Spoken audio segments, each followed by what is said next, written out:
Well, not in every case, but generally, our warmer weather has a tendency to get people motivated to clean out the attic, the basement, or the garage. That's right. KWWO's Michelle White has information on how to safely clean out those unwanted items. She joins us live right now from Cedar Rapids. Michelle.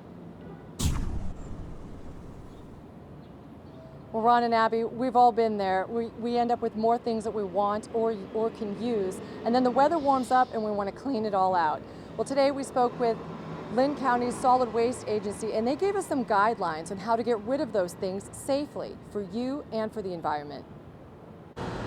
Reduce, reuse, recycle. More than a catchy phrase, it's a handy checklist about how to safely dispose of furniture, electronics, or household hazardous materials like paints, chemicals, and fertilizers. Reducing waste is the easiest. Reduction at the source, number one, is the best. So if you can buy things that you are not going to have to throw away, that's great. Reuse, when you want to get rid of old furniture.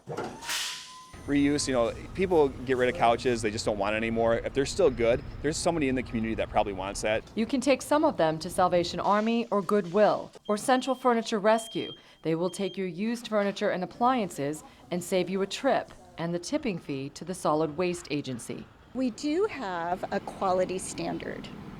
We don't want a whole lot of dog hair on it. We don't want it ripped or torn when it comes to couches and chairs.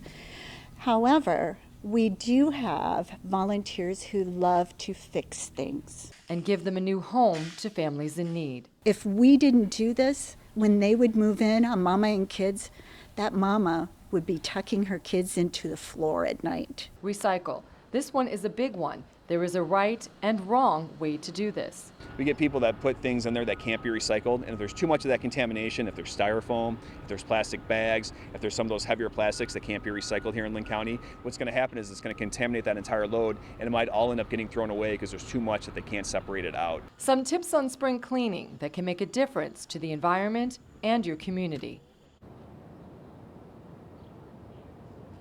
And Ron and Abby, both the Solid Waste Agency and the Central Furniture Rescue have seen the effects of the derecho and of the pandemic. Solid Waste Agency saw more than double the amount of waste coming in after the derecho, mostly due to housing repairs. And Central Furniture Rescue saw more of a demand for desks as people began working and teaching their children from home, effects that many are still feeling today. In Cedar Rapids, Michelle White, News 7, KWWL. Michelle, thanks so much for the full